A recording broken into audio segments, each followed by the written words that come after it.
issue. And yeah, I think now content creation is such a large pool of business.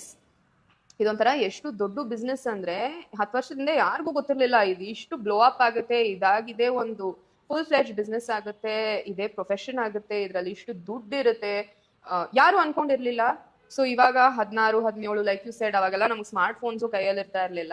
ನಾವೆಲ್ಲ Nokia ಅದೇನೋ I had that phone, ಅದ್ರೆಲ್ಲ camera ಏನ್ ಇರ್ತಾ ಇರ್ಲಿಲ್ಲ, ಸುಮ್ನೆ ಹಿಡ್ಕೊಂಡು ಅಂತ ಫೋನ್ಗಳು ಇಟ್ಕೊಂಡ್ ಬಂದವ್ರು ನಾವು. ಬಟ್ ನಾವು every one like basic 12-13 years ಗೆನೆ they'll have one iPhone, shooting content and what not.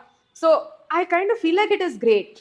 You know, ತುಂಬಾ ಜನ, like I said, it's all perspective. ತುಂಬಾ ಜನ ಇದನ್ನ ನೆಗೆಟಿವ್ ಆಗು ನೋಡ್ತಾರೆ. ಇಷ್ಟು ಚಿಕ್ಕ ಮಕ್ಕಳಿಗೆ ಬೇಕಾ, ಇಷ್ಟು ಚಿಕ್ಕ ಮಕ್ಕಳಿಗೆ ಇದೆಲ್ಲ ಬೇಕಾ ಅಂತ. But I look at it from a different perspective.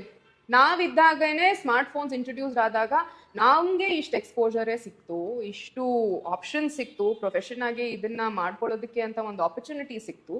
ನಮ್ಮ ಮಕ್ಕಳಿಗೆ ಅದಕ್ಕಿಂತ ಜಾಸ್ತಿ ಸಿಗ್ಬೋದೇನೋ. Like you know, looking at everything negatively is very easy. It's very easy. ಇದೇನೋ ಒಂದು ಫೋನ್ ಸಿಕ್ತು, ಕಾಂಟೆಂಟ್ ಮಾಡ್ದ, ವಿಡಿಯೋ ಹಾಕ್ದ, ಒಂದಷ್ಟು ರಿಪ್ಲೈ ಬಂತು, 10 ನೆಗೆಟಿವ್ ಕಾಮೆಂಟ್ ಬಂತು. ನೆಗೆಟಿವ್ ಕಾಮೆಂಟ್ ನ ಫಸ್ಟ್ ನೋಡ್ತೀವಿ, ಅದು ನೆಗೆಟಿವ್ ಕಾಮೆಂಟ್ ನ ತಲೆಗೆ ಹೋಗಕ್ ಬಿಡ್ತೀವಿ. That is very easy. But to focus on positives these days has become very hard. And I don't know why. Why has it become so hard to focus on positives?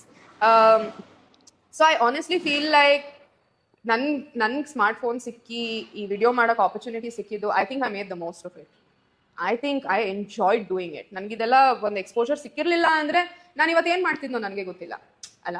So I am excited for new stuff that comes, new things. Of course ಒಂದು coffee ಕಪ್ಪಲ್ಲೂ pros ಇದೆ, ಕಾನ್ಸ್ ಇದೆ. Everything has its ಎಲೆನಲ್ಲೂ pros ಇದೆ, ಕಾನ್ಸ್ ಇದೆ. True. ನಾವ್ ಆ pros ನ ಹೆಂಗ್ ತಗೊಂಡು ಅದನ್ನ How you want to build, is what's more important than focusing on the cons, is what my thinking is.